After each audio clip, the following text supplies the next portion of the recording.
My name is Leron Brown, and this is Let's Talk Money. My special guest today is Mr. Eddie Miner, and he is a father. He's an active duty service member and working in engineering. He's also the lover of God. He's a very special investor. And what he does is he managed to buy distressed properties, and he uses own elbow grease to strip out that property and rebuild it from scratch. With that being said, I'm gonna hand the floor to Mr. Eddie Minor. Mr. Eddie, how you doing today? I'm good. How about yourself, man? I'm doing good. I'm doing good. So I hear you got some properties that you've actually bought under distress and you turned them into castles.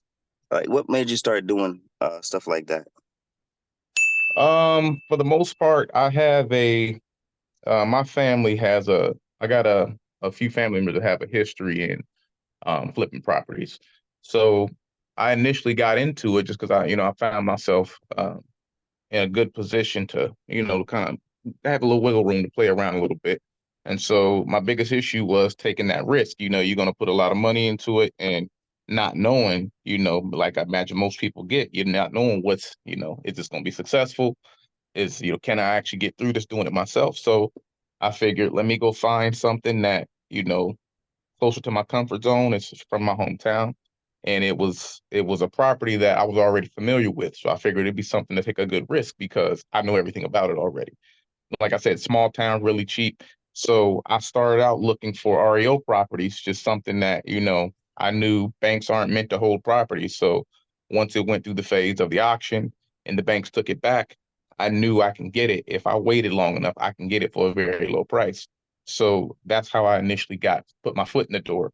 And then it took me 2 years initially, which the way it is now, the way where I'm at now, that'd be way too long. But my first one, it took me 2 years, step by step, but I learned everything. I went through going through dealing with the title insurance, really being hand in hand with the real estate agent, with her teaching, because she's also a friend of the family. So teaching me kind of what I need to look for. And because my uncles and cousins had already did it, we went through looking at actually physically looking at the property, like, hey, if the foundation looks like it might be sinking, and that's probably something you want to play with because too much stuff you're gonna have to deal with and long term. So, long story short, I began to just go without even buying. I would just have that real estate agent show me properties over and over again. And so, with that and the combination of the experience of my cousins, and me being an engineer, I would use our bases and equipment we have to just practice. So I went through that for about, I'd say about 3 to 4 months, 3 to 5 months. And from that point, I spent uh maybe a little less than 2 years, but 3 days a week, all day long, sun up, sun down. I'm in there, man. Whether it was framing, teaching myself, um, concrete, little electrical. I hired an electrician, a local guy to do most of the work for me, and he brought his code book in, and we just went step by step, going through everything. And so you do anything for 6 months, you're gonna get good at it. And so that eventually turned into in that house, I pretty much learned, taught myself, with the exception of HVAC, which now I have. I pretty much taught myself to do everything. And 2 years later, we got it all done, put the siding on, put it on the market, and right when we got in that process, you know, uh, my sisters who were also involved with me were like, you know what? Maybe for this one we should just hold on to it instead of flipping it. And then once we kind of build up, if you get that profile a little bigger, then maybe start flipping properties because you already got the residual income coming in. So we did that with the first one, did it again with the second one, and then the third one, which is the first one we would probably flip, is where we're at a standstill because I left, and this is probably where you guys are more. I'm sorry. No, I didn't say anything. Go ahead. Okay. Um, where the way you guys go about it is probably what I will start leaning into now because the problem with how I do it at the moment, when I leave, everything stops. Yeah. So the property we're currently working on is gutted, and we've started to rebuild the framing, but I come to the ship, and now it's like where I hire people to do little jobs, but I haven't networked enough where I have people that I can trust in those places to really get it, you build it up while I'm not there, which will be, that would be ideal because of our job. But I don't have enough resources or people close to me that I can say, I can just hire this person to do this. And you can always hire people, don't get me wrong, but where it's beneficial to me to not just be shelling out money, not know what's going on. I've been hands on so long, it makes it really difficult just to just give that to somebody else. So that's where I'm at right now. So we have two that are rented out, one in process, and then those are the ones that I'm directly in ownership of. There's a couple more that my cousins and my uncles have that I've invested with them, but I don't have my fingerprints aren't on, So, but that's a quick rundown of my story, man. It's just like I take pride in doing the work because, I like to get my hands dirty. I like to get in there and learn it. So when I am hiring people, I don't need an inspector. I can come in myself, which is the next thing I plan on doing is, getting certification for an inspector. But Mhm. I can get in there. I kind of know exactly what I want in there versus like taking somebody's word for it. And so that was kind of the beauty for me of like, get in there, get knee deep in that thing and really learn it and understand it. So, if I choose to put my money toward have somebody else do it, that's fine. But I also have the option. I can go do it myself and save that penny. So, that's kind of what made me go. And even though it took a long time, even when it was all said and done, I still didn't regret it. I probably would have did it, put hands on if I did it all over again. But I get the other side as well because you don't have time is not the thing that will stop everything. So And I got a quick yeah, question about that. So basically, well, I know you get the property, you gut it out, and then when you rebuild it, how do you come up with like the blueprint of like, hey, I want this restroom here or this right here, like, or is something so that you so to answer your question, there's a few things that you can't really get around. So because of permits, if there is, let's just say you have a unfinished basement that doesn't have plumbing in it, you know, then that's going to be an issue because there's things I can do in the house, the things I train myself to do, and there's other thing that has to be inspected. Like for instance, I can't rip up the basement floor and reroute the plumbing to add Mhm. up a drain down there, a sewage drain. You have to get a permit for that. And since I don't really do large body concrete, I don't do like I can do like small stuff, but like a pad for a condenser, but nothing like I'm not going to be tearing up a basement floor. So things like that are a little bit of roadblocks if you're not hiring somebody to do it or a licensed contractor. But for the most part, just to answer the question as far as like how am I if I'm hearing you correctly, you're asking just how do I go about um planning where I'm going to put stuff? Is that kind of a that's nutshell pretty what you're accurate. saying? Yep, that's pretty accurate. Um, What I was asking. so really, man, that's really the beauty of it for me, because you don't, as long as you understand the concept of load bearing walls and beams, that you pretty much have a free plan to do whatever you want. You understand? So I pretty much just sit in there and there's apps. I use a app called Homes by Me, Mhm. and you pretty much can lay out the schematic of what you want, and you can zoom in to walk bird's eye view, or you can go in person or like first person and go through the house. It's like digitally. And when we get a chance, I'll show you.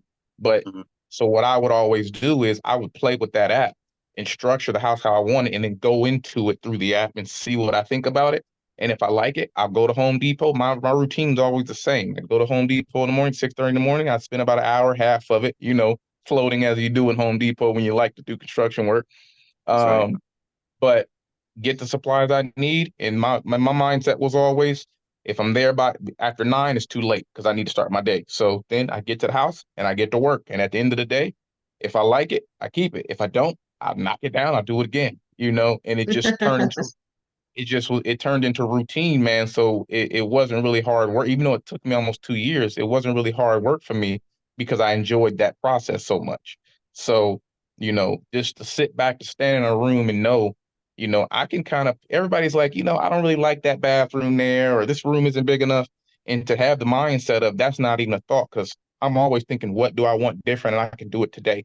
And Mhm. so that's kind of how I go about where I want things. And as the last little tidbit, when it comes to when I'm actually doing the house, there's two main things that I'm thinking about, and both of them revolve around a woman's mindset, and that Mhm. is the kitchen and the bathroom, Yeah.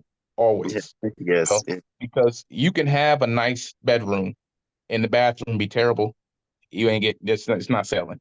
You know, well, I won't say it's not selling. It won't be what it will be if that bathroom and kitchen are better.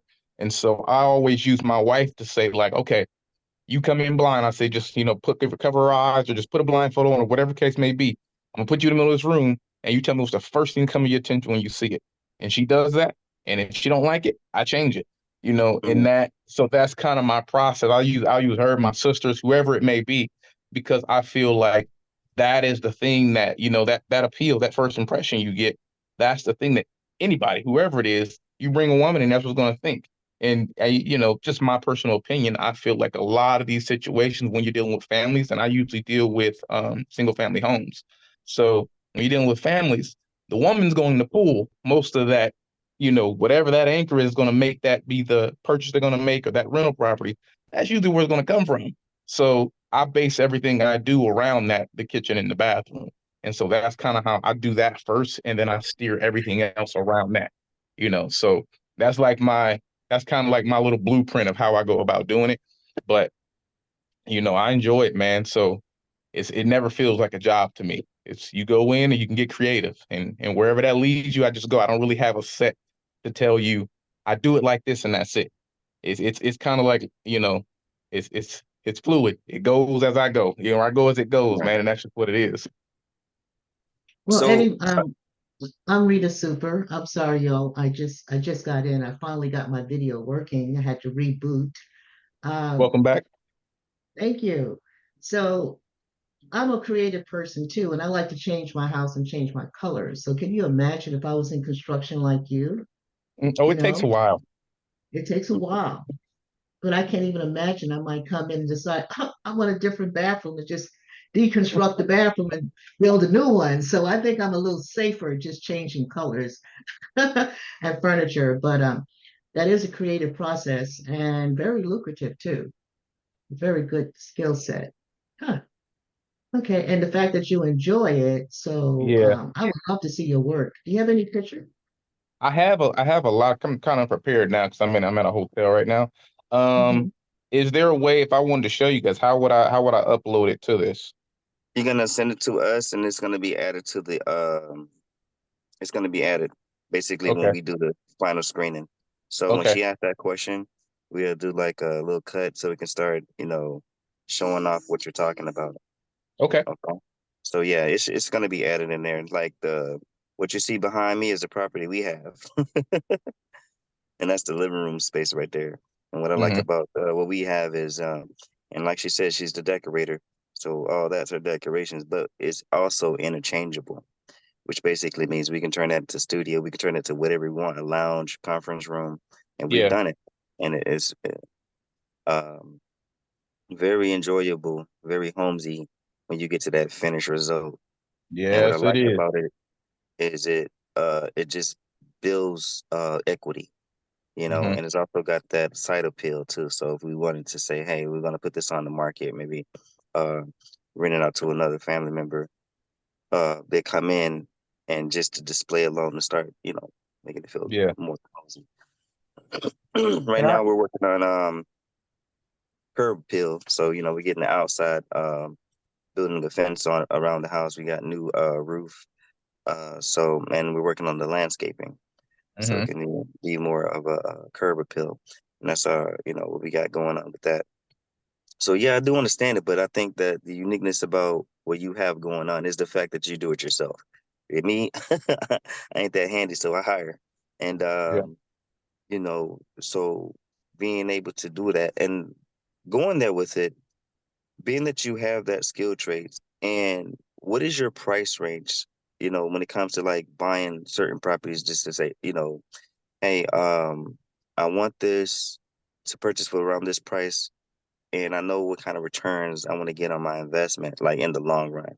So hmm how do you calculate that? Depending on what houses you get, or is there a number do you say, hey, I don't want to go above this number if there's an actual number you have in mind?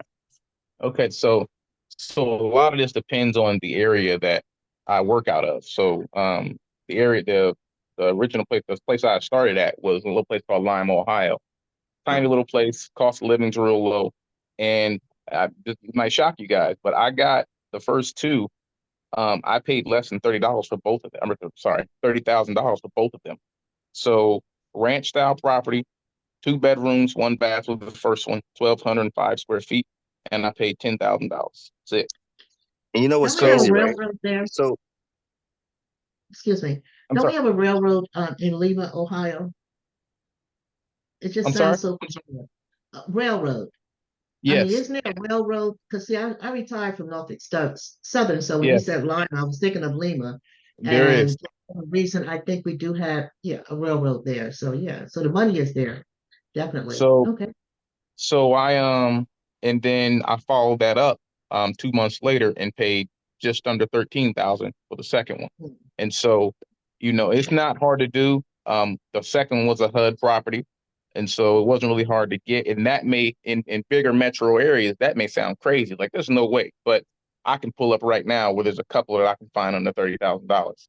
And so I didn't have a real price range. I was just trying to be safe at first until I realized how much I can do with them. So I do a lot of different things. I look for HUD properties, Fannie Mae homes, sheriff's auctions, like all types of stuff. But if there's a chance that I can get it, if I can wait till it falls to an REO property, then I'm going to do that because there's a lot of things they can't sell it with. Right. And what I would do is the realtor that's usually helping me, she just kind of pings me on, hey, we have a pretty good rapport because I've been working with her for quite some time now. So you just tell me like, hey, there's one that's going to be coming up here in the next 2 weeks or 3 weeks or whatever. If you want to wait on it, it's looking like this. And she'll just give me kind of the rundown, and I will either send one of my cousins or my uncle if I'm not there, like in the predicament I'm in now, and they'll check it out for me. But now that I've gotten used to it, I try not to go. I'm usually sitting around like 3 bedrooms, and I'm as big as I can get them.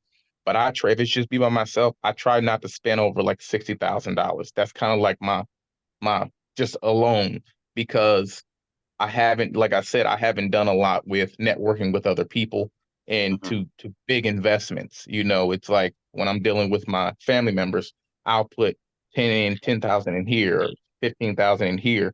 But by myself, I haven't got to the point where I'm comfortable enough to really drop a big number and say, you know what, I trust it's going to do what it's going to do because I started right. by myself, and for the most part, I've been by myself this entire time. Hmm. So, other than just little things here and there where I just help them out, but not necessarily where I'm jumping full body in on an investment. So, Right. like most for me is probably about $60,000.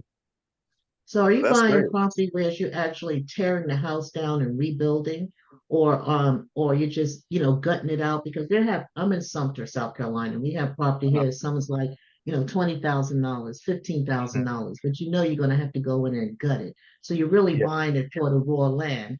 Are you in the same situation when you are buying a house that's like under 60,000? Are you gutting, yeah, just or gutting. you're just gutting and rebuilding? Now, if I did what you just mentioned, if I did that, I probably can find it for less because there's a lot of those too that they're Yeah. probably worth more with just the land without the property on it. Um, and I haven't done one. There was a couple I had opportunity, but I was already tied into something else, and I like being by myself. I didn't want to get too much on my plate. But the two that I've done so far by myself, they were livable when I got them. One had a plumbing issue that I already knew about because my father used to live in the house maybe over a decade ago. And the second one was just some people just weren't clean, and it was just in bad shape as far as like cleanliness. And Right. it just sat vacant for too long, and I just kept watching it. And then I went, and because of what the let me say this. I agree with you on the sense, Miss Super, on the sense that it is hard to do if you are a detailed person. It's hard to do the work yourself because I have that same problem where I spend so much time out of that, what was it, 22 months or whatever it was. Out of that time, I'd probably say 6 of them I could have chopped off, but I'm so indecisive and I keep changing things and I look at something I don't want it, and having the skill to be able to tear it down is a problem. That's why if it You was want to know? if it was what's that? You want to know what's funny about that? What's funny about what you just said is that's how Miss Super is when it comes to designing something. Oh, I get it. it, That's how it I am. I get it. it changes it like pretty much. If he wants to go to one of our properties, right? You go there and see it one time. I guarantee you, the next Something time you go different. back there, you're gonna be like, "Am I in the same household?" You're gonna want like, No, "Yo, I get it. we're I in the get same it. space." I get Yeah, it. and Yeah. another thing that I think that is the commonality and why you're so involved yourself is because you're a perfectionist. Would you agree with that? Oh, 100%. And so you say the best way to get it done is if I do it myself because I the only one that knows how I want it to be done. Hmm. As far as the technicalities of it, I'm smart enough to research what I have to do in. I'm strong enough to put the elbow grease into it, right? Hmm. And so that I mean that in itself saves you a lot of labor costs. However, if there is something that you might have made a mistake on, didn't go right, can't go back and fix it, you cut this board a little too short, that might cost you a little bit more. But would you say that save you still more money in the long run than it does, you know? Oh, 100%. Because I don't mess with anything that I'm not confident in. You know what I'm saying? Like, I probably could do electrical a little more in depth, but I'm almost scared to. And not because I'm scared of the electricity, it's because you have to follow code exactly. And there's stuff that has nothing to do with the power that maybe there's clips that need to be at certain places. Stuff that I don't want to deal with because I'm too detailed. It'll take me three days to do something that should have took an hour because I'm going to be making sure everything's right. So I don't get involved in stuff like that. The things that I do, I'm proficient in. When it comes to drywall and framing and plumbing and siding, that kind of stuff, I'm proficient. So I don't even think about the mistakes because I've done it so much. You know what I'm saying? So that kind of keeps me from. It's definitely a beneficial as far as financially to do it myself because the things that I don't, I had just a quick story I had before I knew much about plumbing and PEX, instead of using old copper. Um, Yeah. I paid a guy $700 for maybe a 4 foot run of PEX, and I didn't know anything about it, so I thought that was a good, and eventually it turned into it wasn't going to help me because he didn't replace the entire thing, and I pretty much just lost that money. I told myself never again, so I went back to work. I talked to the DCs, and Miss Super, those are the people who do most of our handyman work. That Mhm. was the general stuff you would do in a house, like a construction worker, plumbing, welding, that kind of stuff. So I talked to them about, the best way to go about getting that done. I asked them, could I use their saws and their equipment and their hose of the PEX? I did it for maybe a week and I mastered it. Next time I went back home, never again. So, Mr. Wow. Maya, I must say that is very brilliant. Like what you just was saying, so basically to save you even more money, if you don't have certain tools, you get it from the shop, for free. I mean, yep. that's incredible. So it's like I know you got great handyman skills, and I know you have a passion for building. Obviously you're an engineer, you build your own, you gut and you rebuild your own homes or whatever the case may be. But that's also a talent that can make you more money because, obviously the housing market needs, some Hmm. development based society, and we need to have some more builders. So let's say I got a property, in the next year, which I'm planning on getting. And it's kind of on the lines where you're saying, hey, you buy it for a little discount price, it's under distress, maybe need a little bit of work. And I say, hey, yo, Mr. Minor, how much would you charge me to go ahead and hook this house up? You know what I'm saying? There's Or anybody else for that matter. They just wants your services from your skills. And, after seeing, your work, your before and after pictures, we know you capable. mhm. And you got to go. It's based on a lot, man. And I don't, this is not, I'll say it like this. The way I go about it because of my mindset when it comes to building that kind of stuff, Mhm. it's not going to be very beneficial for me because if you told me that, you in particular, you told me that, and you had a property, then you know what I'm going to say? Go get your Right. supplies and you make sure I'll take my lunch taken care of on a daily basis while I'm working on it. And that's All it, right. because that's not my job. You know what I'm saying? Like, I understand, you're always trying to gain profit or you're going to put your craft to work for other people. You want to get some kind of profit out of it. But Right. I have a job, you know what I'm saying? And I'm making money from my own properties. I try to help wherever I can because that's not my main source of income. So I don't ever even think about, well, what am I charging people when I do this? Now, don't get me wrong, if they're telling me to come in here and rebuild a house, that's different. But if it's like a job here, you need some framing done or you need some siding done or something like that, get your stuff, man, and let me bless you and help you out. I That's just good. don't think like that because I don't spend a lot of time doing it. I've done maybe I'd say 3 or 4 jobs that weren't my own where I charged them the minimum amount I could just to help them out. And that may be different if this was what I get out in a couple years and that turns into what I do full time, then maybe that'll be different. But at the moment, Right. I try to help where I can. If I have to charge somebody because it's really time consuming, then we'll talk about those numbers then. But I just don't think of it. Right. So Because with that what being we have said, now, it's go ahead. yeah. So with that being said, you should probably build a portfolio, like a picture portfolio, if you haven't already done so, of the many different houses you've done, the before and after, Hmm.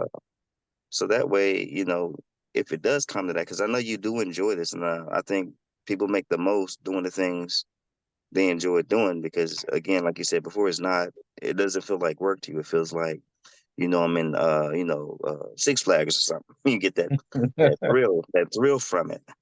And so I would say, hey man, get that, portfolio built up. So if you decide to do go full time at it and make it your job, because by that time you've already done the experimentings with, you know, distressed homes, that you've figured it out. So you was willing to hold that property, work on that property till you developed your own personal skills with your own money, with your own craft. I mean, I say by, the time, future down the road, you can probably build that from scratch and go ahead and use the most profits you can get out of it. Once people can see your craft, you got your portfolio built, and it's like, hey, this is what I can do. Is that something to consider or what? Oh, 100%, and even now I'm not against it. It's just more of I'm so detailed about things, man, where I almost overload myself focusing too much on the detail. So anytime that I can straight stream and I can say, you know what, this is I can just get that done right now. I don't have to worry about the numbers, anything. It's just something somebody else needs and I can do them a favor. I'll do it. And like I said, business wise, I'm because I've never been wrapped into, you know, a network of people that are in this, doing real estate or whatever. And I know the structure goes a certain way. But because I've always been lone rider by myself, it makes it easy to say, oh, I can make that call. I can just do it. It's not a big deal. I know everybody else wouldn't do it that way, but I don't care. I just like doing it. I don't mind helping people and I have the money, so it's not much of an issue. And, but down the road, if that did become a thing where, let me make myself a corporation per se, then yeah, 100%. It's just to answer the question currently how I am, the way I move around and our job on top of that in the service, it's easier for me. Like, hey, if somebody needs my help, I'll give it to them if I can. If it's something where I need to charge and I need to get something out of it, then I'll do that too. But I don't really have a set basis to say, this is what it is and this is my number, because I just don't do it often enough for other people. Right. Uh, And we got lucky because our handyman is retired Navy, retired CB. So Hmm. you can't get any luckier than that. And Yeah, he's charged like $60 an hour, but he does everything. He's very detailed. I mean, his yeah. work is just impeccable, very detailed. So you don't mind paying, and he's dependent too. You know, That's the most to important be part there, right he's there. there. That's the most important part. Yep. But yeah. So, and believe it or not, he's a realtor. And since he's been in real estate, he really has rediscovered this is what he likes to do, the construction. Hmm. So my advice was, why not get a certification as a property manager? Yeah. Where you can use those skills because you're And I've certified thought about property that as manager. well. Yeah, yeah. The certified property manager is basically they make the big bucks, and you're in charge of the property. You Hmm. usually have to go out, you have to hire all the contractors, but if you know yourself, so you can oversee it, that's even better. Yeah. And you're still in your craft and making money. So Hmm. real estate goes hand in hand with construction, absolutely. Um, hmm, very good. And are you from Ohio? I am. I'm actually from Lima. I'm mainly Okay, rooted in Columbus now, but I'm from Lima. you're from Lima. Okay. All right. I have in-laws from ex-in-laws from Cleveland, Yeah, right up the road. right up the road. Yes. Yes, absolutely. Okay. Kind of cold up there. Yeah, yes, it is. Too cold. I've only been here a little over a year, but I tell you what, here in California, if it wasn't for my family and things I have going on there, I wouldn't go back. I know it's cold. It's cold. Yeah, that's what I like about the South. Um, since I moved, basically, I left New York in 1977, and Hmm. I really have not had to wear a winter coat except for the 5 years I spent in Atlanta, because Atlanta has 4 seasons. Yeah, It's the only state that I know of, or I've lived in, that have 4 seasons. So when it's cold, you need your coat because you're in the mountains. yeah. And but besides Atlanta, every place else I've lived, I haven't had wear a heavy coat. So that's Oh, pretty cool. I wish. Such luxury, right? Yeah. And can I say this to you all too? The downside, I would just think as I was talking, I was thinking about this, and like the biggest drawback that I would say to anybody of doing it, other than time, to do it the way that I've done it, um, is I found myself in a lot of situations where I let my pride get in the way because I had done taken so long and I was starting to learn everything. It kind of like made me hesitant to ask questions when I was struggling with something, or buying a bunch of tools, or not getting an LLC when I should have, and used my business credit card rather than using my personal credit card. I did a lot of things where it was just like, no, I got it, I can do it. I don't, and not asking for help, or, the tool thing, Lerone mentioned using the work tools, but I also had nearly built a mountain of tools of me just buying things thinking I might need it that I don't. And so the best thing that I would say to somebody starting this or getting into it, novice, don't know anything about it, would be to, network out and find people in that world who are better than you at it, and try to link up to give yourself a little more support, because I had a lot of questions that I didn't try to answer outside of myself. And it cost me a lot more money and a lot more time, but that's the only part about it that I regret, because at that point, time wasn't an issue, but just networking, like, leaning into people when you can, looking for people who can help you, and not letting your pride stop you is probably the biggest thing that I didn't do when I first started that I would change now, you know, But what a and it would valuable say, lesson. What oh, a valuable 100%, lesson. Yes. 100%. At least you got it. Yeah. Yeah. Hmm. Any last questions, Miss Super, before we wrap it No, up? I'm sorry I couldn't join you at the beginning. I had some technical difficulties, but I kept trying. It's wonderful meeting you, Ed, and I hope you come back on the show. Oh, I will definitely. It's my first time, and it was a pleasure. Yes, and Yeah, you were I great hope you too. had a very good time on the show. I want to thank you for sharing your knowledge. I want to thank you for joining us. For the people that want to follow you, maybe see some of the work you've done, how could they follow you? I think I can, that's something, man. I mean, I don't have a set, um, again, because it's everything's personal. So, I don't, if there's, I mean, I can get this stuff out, like you said, and uploading the photos of what you think might be the best way to kind of get that out there, to show it. But I'm an introvert, man, so I don't have a lot of, you're not gonna find me if I don't want you to. All right. Um, but that's something that I'll probably offline lean into you about, man. Something you probably could help me with. All right, no worries. I'll definitely help you get you started in that. We have other Miss Super on the line who can definitely help you get started with portfolio building. We definitely got you on that part, man. Thank you for joining the show. And we're gonna give a special thanks to our producer, Roger Brown. This is Let's Talk Money with Ron Brown and Rita Super. Until next time, say you can, believe you can, and do it.